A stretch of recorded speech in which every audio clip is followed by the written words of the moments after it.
বাংলাদেশের অর্থনীতির লাইফলাইন বলা হয় চট্টগ্রাম বন্দরকে, কিন্তু সেই লাইফলাইন নিয়ে এখন শুরু হয়েছে এক বিরাট বিতর্ক।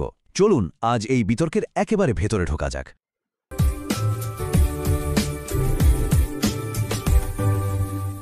তো প্রশ্নটা হলো কেন দেশের প্রধান এই অর্থনৈতিক গেটওয়ে হঠাৎ করে এমন একটা ঝড়ের কেন্দ্রবিন্দুতে পরিণত হলো? আজকের আলোচনায় আমরা ঠিক এই প্রশ্নটারই উত্তর খোঁজার চেষ্টা করব। ব্যাপারটার গুরুত্ব বুঝতে হলে শুধু একটা তথ্যই যথেষ্ট। দেশের মোট আমদানি রপ্তানি ব্যবসার প্রায় অলমোস্ট ৯০% কিন্তু হয় এই একটা বন্দর দিয়ে। সোজা কথায় এই বন্দরের চাকা ঘুরলে দেশের অর্থনীতির চাকাও ঘুরে। তো এই যে বিতর্ক, এর মূলে আছে আসলে দুটো একেবারে ভিন্ন দৃষ্টিভঙ্গি। একদিকে সরকার বলছে তারা বন্দরটাকে বিশ্বমানের করতে চায়, একদম আধুনিক আর দক্ষ।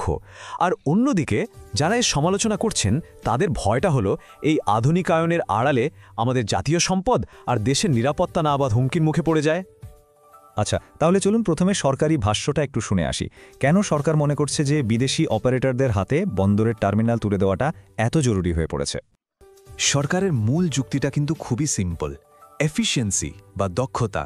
তারা বলছে, দেখুন, এখন একটা জাহাজকে বন্দরে ফিরতে ৩ থেকে ৪ দিন পর্যন্ত অপেক্ষা করতে হয়, আর বিদেশি অপারেটররা যদি আসে এই সময়টা কমে দাঁড়াবে মাত্র ১২ থেকে ২৪ ঘন্টায়। শুধু তাই না, কন্টেনার খালাস করতে যেখানে এখন ৭ থেকে ১০ দিন লাগে সেটাও একদম নাটকীয়ভাবে কমে আসবে। আর এই যে এত বড় পরিবর্তনের কথা বলা হচ্ছে, এর পেছনে মূল শক্তিটা হলো বিদেশি বিনিয়োগ। যেমন ধরুন, লালদিয়া টার্মিনাল দেওয়া হচ্ছে ডেনমার্কের এপি মোলার মার্সকে, পানগাঁও টার্মিনাল পাচ্ছে সুইজারল্যান্ডের মেডলগ, আর সবথেকে আলোচিত নিউমোরিং কন্টেইনার টার্মিনাল বা এনসিটি, সেটা দেওয়ার কথা চলছে সংযুক্ত আরব আমিরাতের ডিপি ওয়ার্ল্ডকে।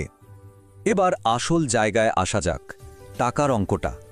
লালদিয়ায় আসছে প্রায় ৬,৭০০ কোটি টাকা, আর পানগাঁওয়ে ৪৯০ কোটি টাকার বিশাল এক ইনভেস্টমেন্ট। আর সবচেয়ে বড় পয়েন্টটা হলো এই পুরো টাকাটাই বিদেশ থেকে আসছে, সরকারের কোষাগার থেকে একটা পয়সাও খরচ হচ্ছে না। আর এটাই কিন্তু সরকারের অন্যতম প্রধান যুক্তি। কিন্তু গল্পের আরেকটা পিঠও আছে। সরকারের এই সিদ্ধান্তের বিরুদ্ধে রাস্তায় কিন্তু তীব্র প্রতিবাদও হচ্ছে। তো চলুন এবার বিতর্কের অন্য দিকটা দেখি, কেন এত মানুষের বিরুদ্ধে রাস্তায় নেমেছে।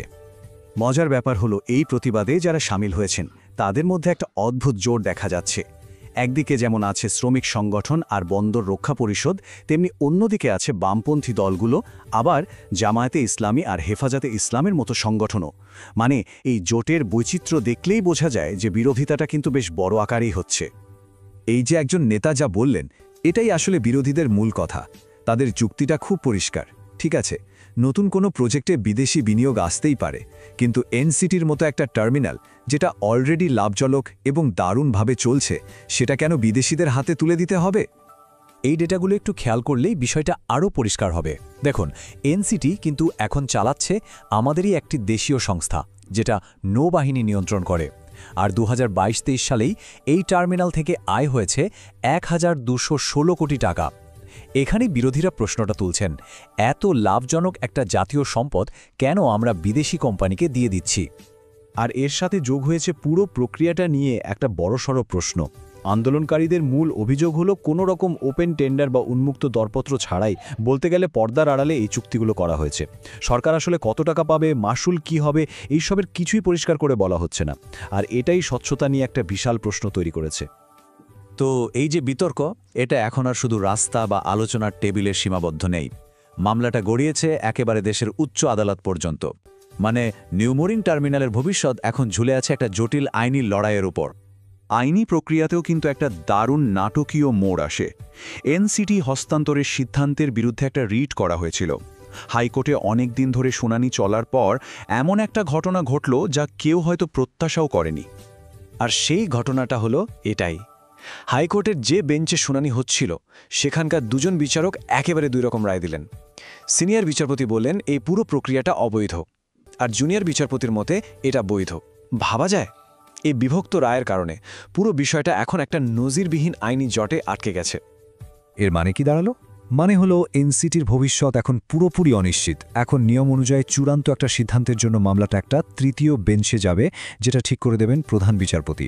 আর সেই সিদ্ধান্ত না আসা পর্যন্ত সব কিছু একদম থমকে আছে। আচ্ছা, এই যে এত আইনি লড়াই আর রাজনৈতিক বিতর্ক চলছে, এর বাইরে মাঠের অবস্থাটা কি?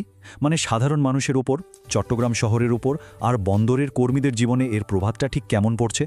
চলুন এবার সেই দিকটা একটু দেখি। এই যে লাগাতার আন্দোলন চলছে, এর ফলে শহরের আগ্রাবাদ, হালি শহরের মতো ব্যস্ত এলাকাগুলোতে ভয়াবহ ট্রাফিক জ্যাম হচ্ছে আর সাধারণ মানুষের ভোগান্তি বাড়ছে। তবে এর মধ্যে আরেকটা বিতর্কও কিন্তু সামনে এসেছে। অভিযোগ উঠছে যে কিছু বিক্ষোভকারীকে নাকি দৈনিক মজুরির বিনিময়ে আনা হচ্ছে, যারা হয়তো আসল বিষয়টা ঠিকমতো জানেনই না। এখানে আরেকটা ইন্টারেস্টিং ব্যাপার আছে।